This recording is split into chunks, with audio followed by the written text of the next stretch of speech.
destination, TRILLIONAIRE Resort. Breathtakingly situated. You can unwind at TRILLIONAIRE's award-winning spa and wellness center. Lounge their 4 ocean view pools, or dine at their 8 distinctive on-site restaurants. Go to TRILLIONAIRE.com to learn more. Visit KFI AM 640 on Instagram and enter to win a stay at this luxury resort that's right here at home and feels like a million miles away. That's KFI AM 640 on Instagram. Good luck from KFI AM 640. It's later with KFI AM 640. We're live everywhere on the iHeartRadio app, and coming up in just a few minutes at the top of the hour is George Nori. George, how are you, my friend? Small, and I'm wrong. Then later on in the show, Giants on Coast to Coast. Very quickly, do you have any thoughts of the Mosul orb, that UFO which made the rounds on TMZ, New York Times, that orb which was flying right next to the spy plane? Have you seen that story? I did. Very strange story. There's something going on. Mm-hmm. Well, you better what it is. I need you to talk about it because you're the only one who I trust to talk about it. You got it. All right, then. That's coming up next on Coast to Coast AM with George Nori.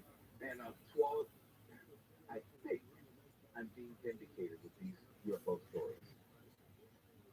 I think just fine because people used to laugh at me, people used to mock me. Now, the federal government is openly acknowledging the existence of them. They're saying at least publicly, we don't know what they are. Well, whether that's true or not, I don't know. But I think it's fair to say that they've always been around. And instead of saying, no, it's a weather balloon, no, it's your imagination, no, it's your camera, no, it's CGI, no, you're making it up. Is there a lot of these things that they honestly can very their footage. Yeah, so they don't have to release, and this is almost 10 years ago. What they had thought about years ago was what they thought now. Why are they showing it to us? And there's nothing that they can do about it. These UFOs can enter restricted airspace no matter what. There are a lot of national security implications. If they don't know, that makes it even worse as far as what we're actually dealing with. And I'm someone, I look at like the mathematical certainty of it all. By yourself in the conflict, it's a matter of whether nothing ever been done like this. Hang around and check out what we're doing. That just means, because I know you're working, I just want to ask you real quick, where'd you come out on the UFO debate as we go into Norway? 3 miles. I believe that they are, well, when I say 16.5 feet high.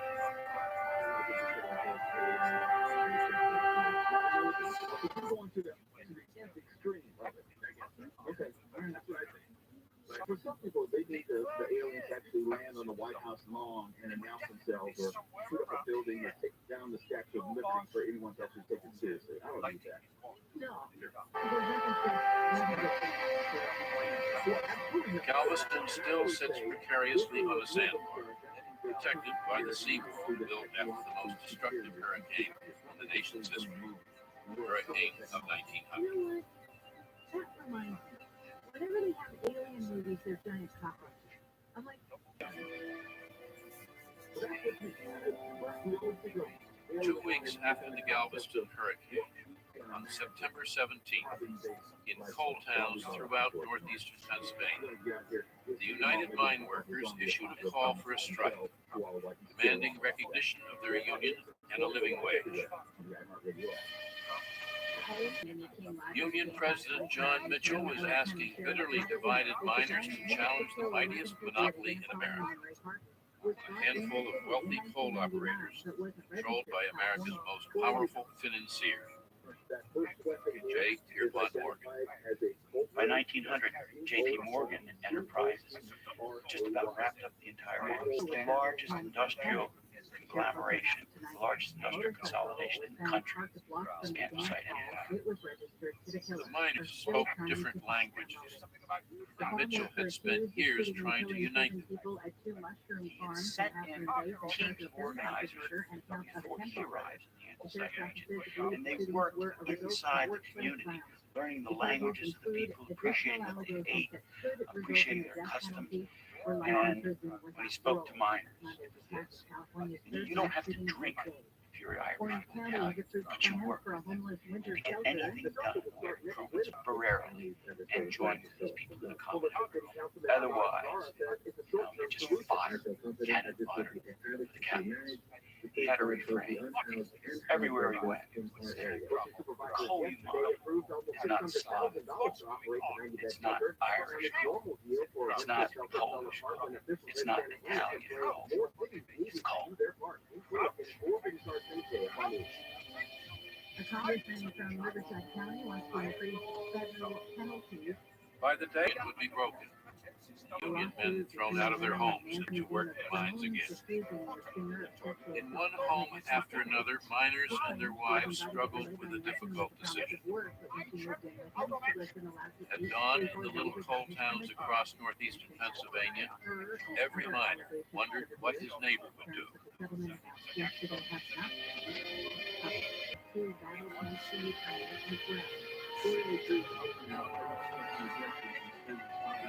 To the astonishment of everyone, 90,000 men stayed out of the mines that first day. Some marched from one mine to the next, urging those who were still at work to come out and join them. These are not radical people. They're fighting for the peace of the American body. In a sense, so little support their churches, support their community. But the mine owners refused to negotiate.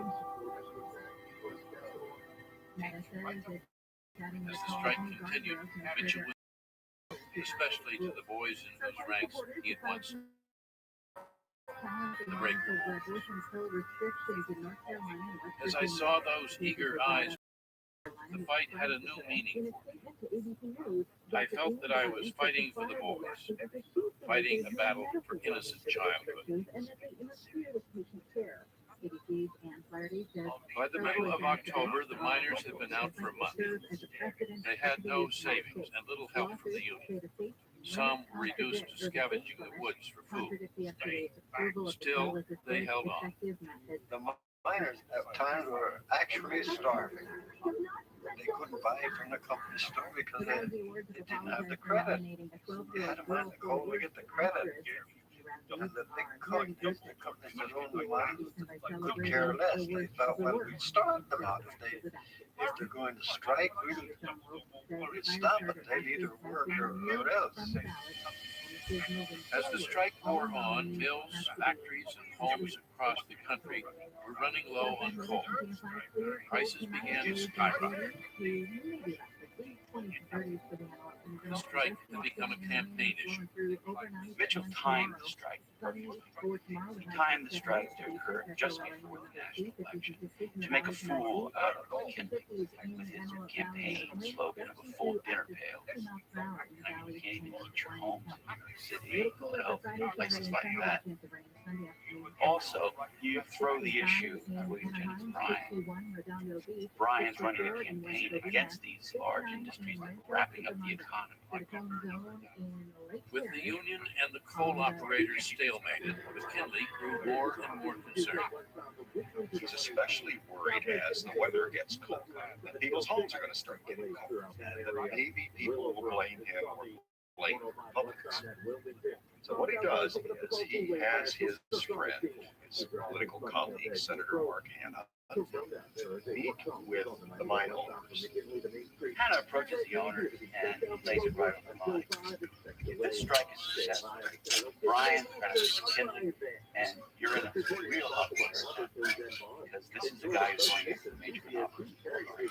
You people are running one of the most tightly knit, far-reaching and you don't want Bryan. But despite the pressure from Hanna, the mine owners still refused to bargain. When they refuse, it goes over their heads.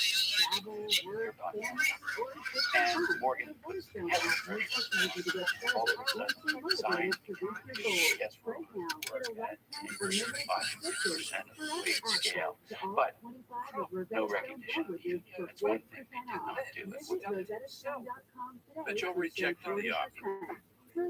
On October 28th, just 1 week before the election, the mine owners made a new proposal.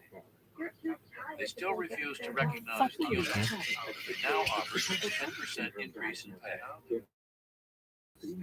Mitchell accepted. The strike was over. What they offer is hardly anything.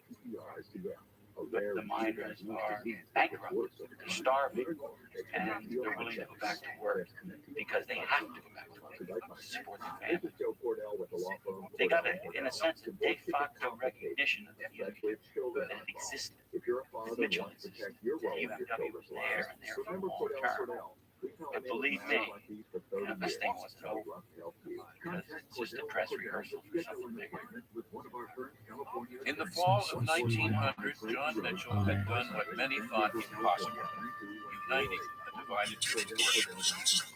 When Mitchell leaves the region, he needs a workforce of over 100,000 men organized in a national union. Every worker's home,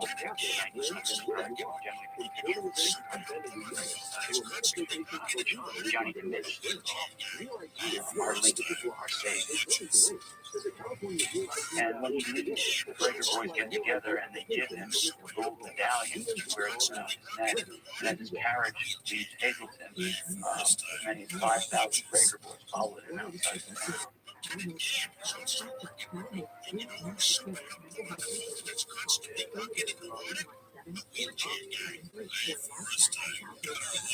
With minor strike over, Bryant had nothing left to run on. Content to label McKinley as virulent and fake, so had his hopes to paint the president as cruel big business. Most Americans didn't seem to care.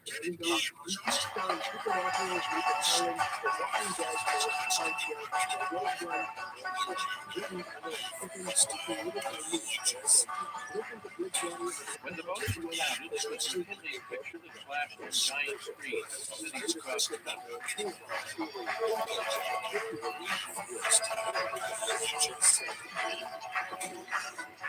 Americans had voted their pocket. Prosperity had carried the day, as it would so often throughout the coming century.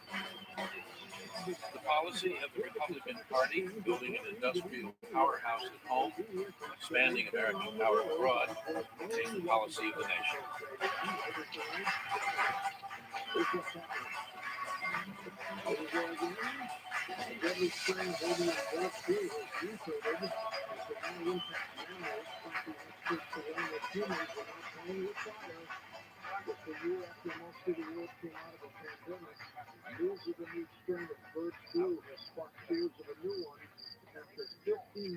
But while most Republicans were celebrating, the Republican from North Carolina was being forced out of politics. Congressman George White had not run for re-election because he knew he could never win. Across the South, black men had been kept from the polls by new laws, intimidation, and violence. Even White's own family had been terrorized. In his farewell speech, White would rise to challenge his colleagues for the final time. It would be the last speech that any black would give to Congress for the next 28 years. These parting words, White said, are in behalf of an outraged, heartbroken, bruised, and bleeding people. But industrious, loyal people, rising people, full of potential. This, Mr. Chairman, is perhaps the Negro's temporary farewell to the American Congress. But let me say, Phoenix Light, he will rise up someday and come again. Yes, it is a period of demoralization, 1900. African Americans, they've had a bad time. Jim Crow is there. But they're not slaves. The world is old. And they want things to get better. And they're working to make it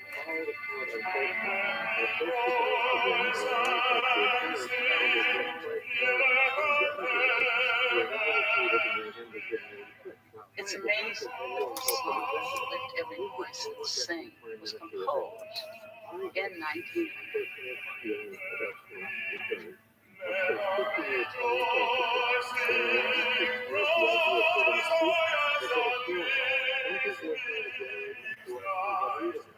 has become the African American national anthem.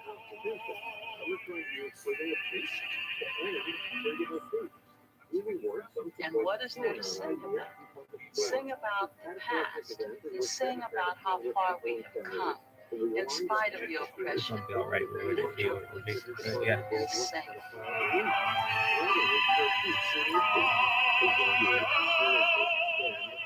It's a new century.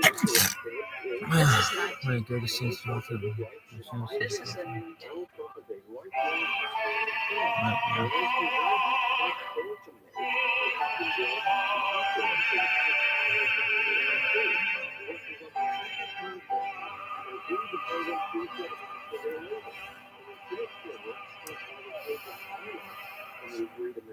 Or did not say them at all throughout the course of our business.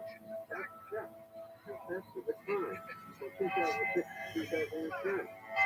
Congress president that retirees to Trump University. Trump University employees encouraged senior citizens to empty their savings accounts and max out all of their credit cards in order to learn Trump's personal secrets. As 1900 drew to a close, stories of change continued to herald a new era. In Boston, December 30th, the last horse-drawn trolley replaced by an electric bus. That same week, the first overseas telephone call was made between Key West, Florida, and Havana, Cuba. And on the last day of the 19th century, and on the last day of Havana, Cuba. And on the last day of the 19th century, scientists reported resurgent messages from Mars.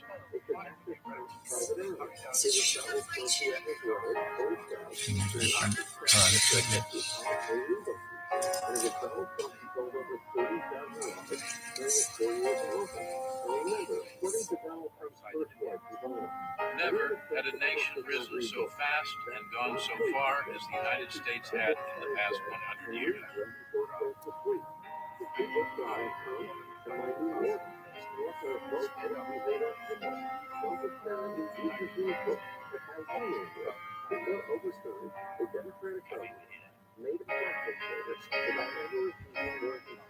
America appeared to have everything.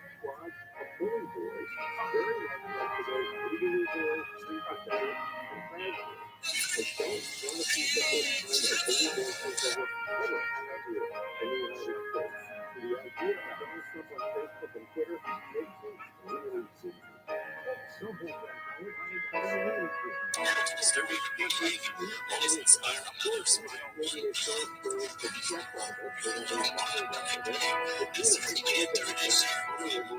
was more than the wonder of artificial light, ice in summer, heat in winter, bathtubs with running water.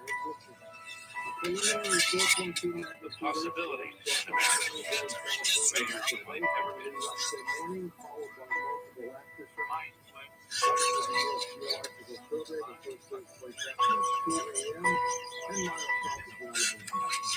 Only a few, after whether America had grown too rich and too powerful to live up to its own democratic ideals. 32% of the employees said they were actively engaged in work, or being passionate about their job, down from 6% of 2020, according to the graph. This big answer was to put back to the market with us. That's not a good statistic, right? At midnight on December 31st, 1900, Americans welcomed the 20th century.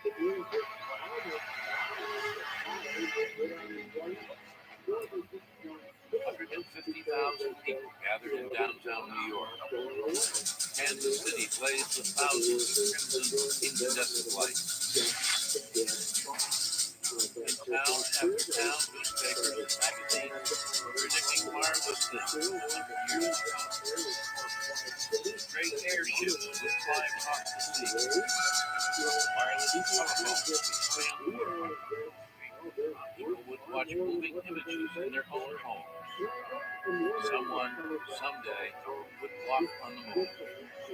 There were even predictions the 20th century would see an end to poverty and war.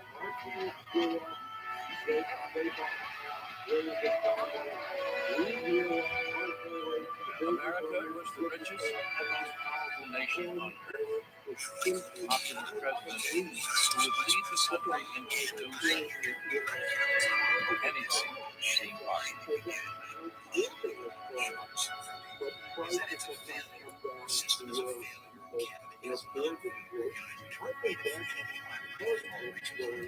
September 6, 1901, Leon Czolgosz made his way through the enormous crowds to the Pan-American Exposition in Buffalo, New York.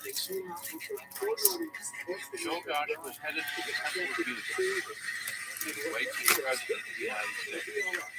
In his pocket, a short-barreled caliber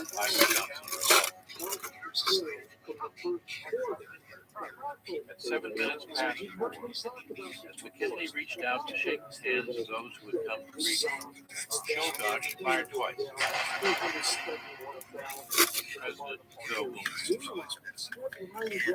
For a week, McKinley's life hung in the balance. He called for Ida on the last day, Friday the 13th. As she bent over him and held his hand, he was heard to murmur, "Nearer, my God, to thee." Then she was helped to the road. "My precious left us this morning around 2 o'clock, Ida wrote in her diary. I hope the dear Lord will take me very soon." I don't know, a lot of them might have thinking about the technology sector. As the country mourned, the Pan American Exposition dimmed its lights. The stock prices have fallen, but they stabilized the last quarter. The other workers, they're struggling. For 2 days, the Festival of Progress, meant to herald the 20th century, stood like a silent monument to the dead president.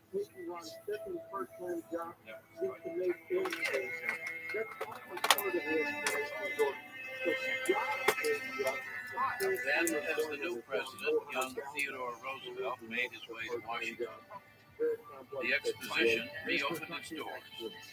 Turned on its lights.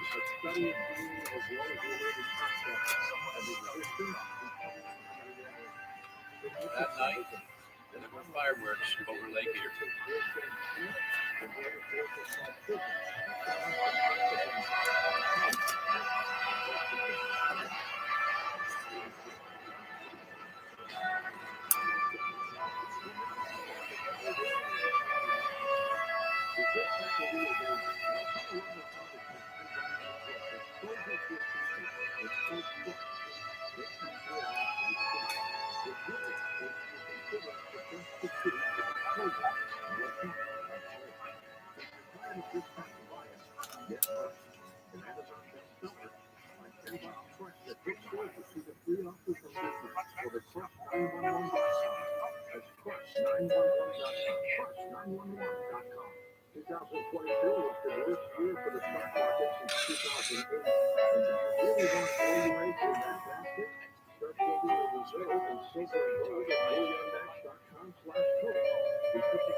A production of WGBH Boston.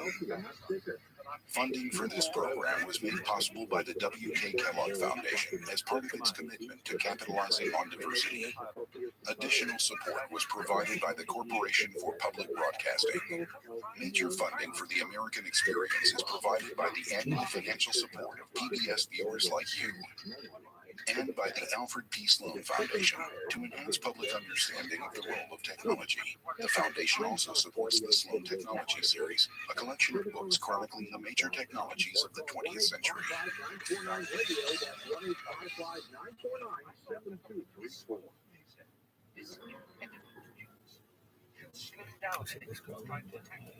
Are you done? The bell rang.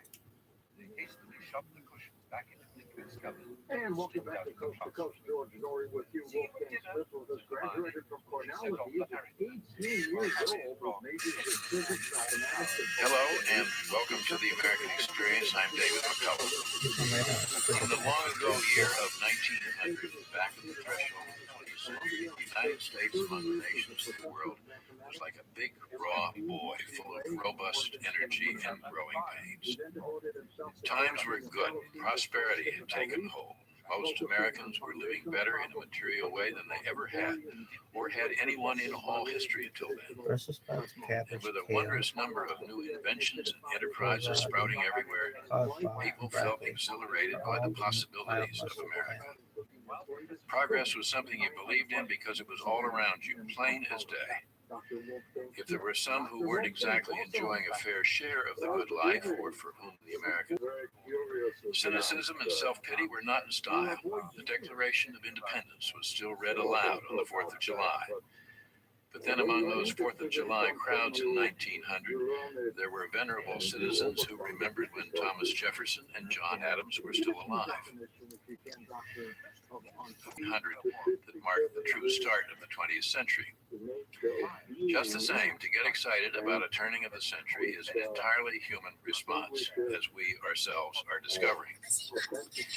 I have a photograph. My grandfather, in the spirit of the day, launched a new enterprise, an electric company, a one-horse electric company, as my father loved to say. The horse's name was Chester. As it turned out, 1900 was an exceptionally crowded year, filled with stirring events and tragedy, through which, for all the twists and turns, the current of American optimism ran powerfully. America 1900 by producer David Rubin. For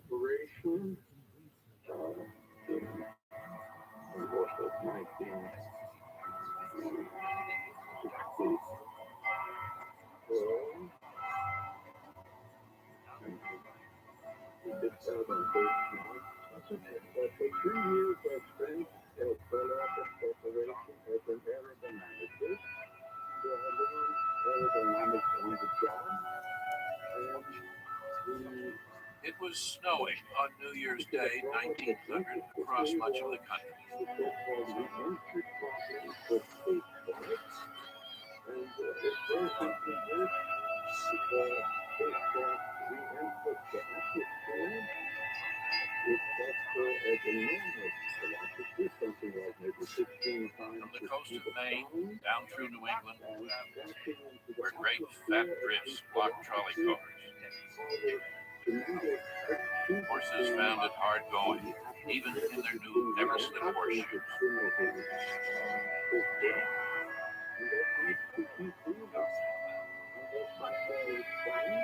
Snow fell across Pennsylvania, throughout the way out in the California mountains.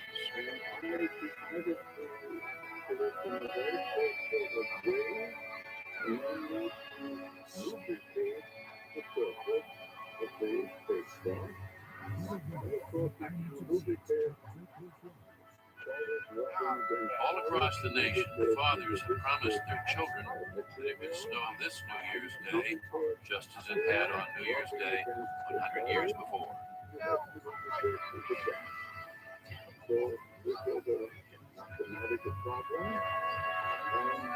A great storm had brought in the year 1800.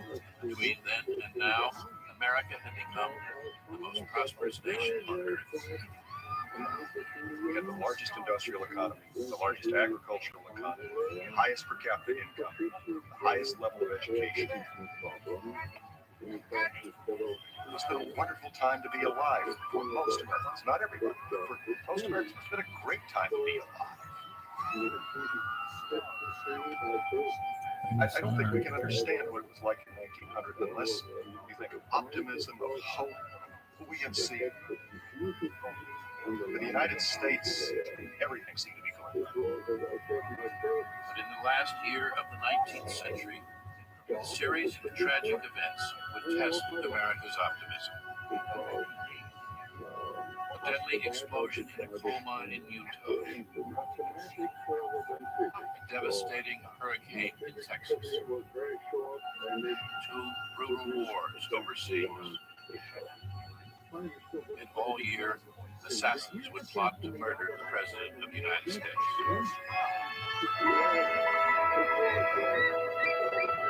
But on January 1st, 1900, most people imagined only good things to come. Reader and books wiser, homes are happier, and the individual heart is becoming at once more just and more gentle.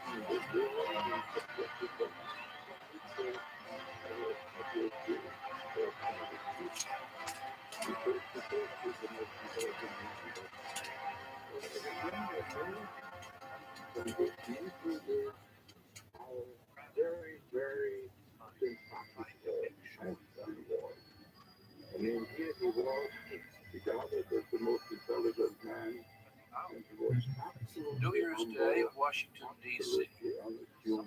With Congress recessed for the holidays, the city was still.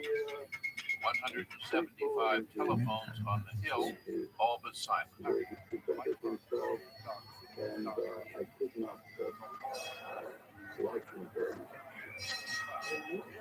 Mid-morning, the Sabbath-like stillness was broken by the clanging of trolleys as crowds headed for the White House. President and Mrs. William McKinley holding the traditional New Year's Day reception.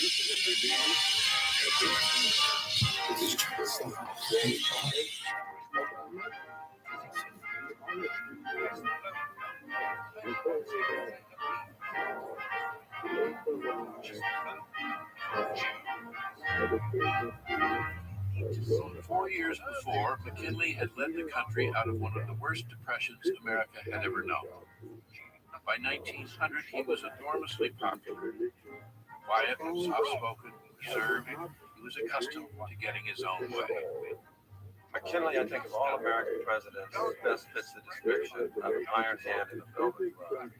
He was able to get people's attention, not by yelling at them, but by raising your voice, and by cajoling them, and by flattering them. He was exceptionally good at this. Remember? He did not They're all your care friends? who got credit for any particular accomplishment, as long as he got what he wanted, and he invariably did. People had come from hundreds of miles away to shake the president's hand. McKinley gladly obliged. He was good at it. In less than 3 hours, McKinley would shake 2,600 hands. 1900 was an election year. With the economy booming, McKinley was being urged to run again and lead the country into the 20th century. But after 4 years in the White House, McKinley worried whether his wife had the strength to face 4 years more. Ida McKinley was frail and sickly.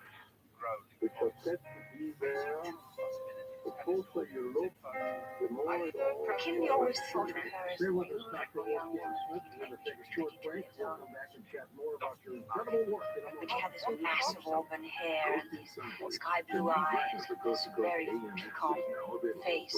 He always had that memory in his mind. In fact, he used to say that to Mrs. Hobart, the Vice President's wife. You should see Ida when she was young. Ida was so beautiful. But by then, in 1900, she was a shadow of herself. In fact, she was almost ghostly. She had suffered a great deal, and she was sedated by now with bromides. McKinley was a handsome 25-year-old Civil War hero just starting his career as a lawyer when he first met rich, headstrong Ida Saxton, who was working at her father's bank in Canton, Ohio. And it was love at first sight. He took her for a drive and he proposed almost immediately, and she accepted straight away. So they were absolutely madly, passionately in love. In 1871, Ida and William were married. Within a year, their daughter Kate was born. Soon, Ida was pregnant again. Yeah, pharmacy. Ida began to have convulsions. Her baby died 6 months later. Ida was never the same. The convulsions recurred. Doctors suspected epilepsy. Then, in 1876, Kate died. She was just 4 years old. Devastated, Ida went into a deep depression. She's had 90 headaches since the point where she couldn't sit in the room with lights on top. So Milky used to have to sit on her hand in the dark room. But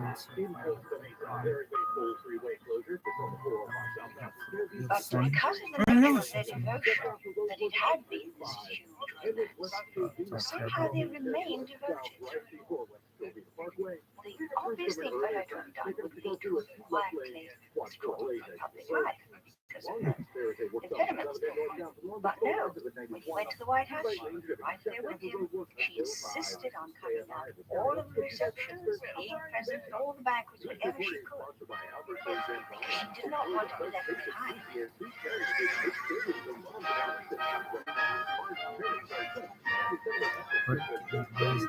As the New Year's reception wore on into the afternoon, thousands of citizens were still waiting to pay their respects to the President and First Lady.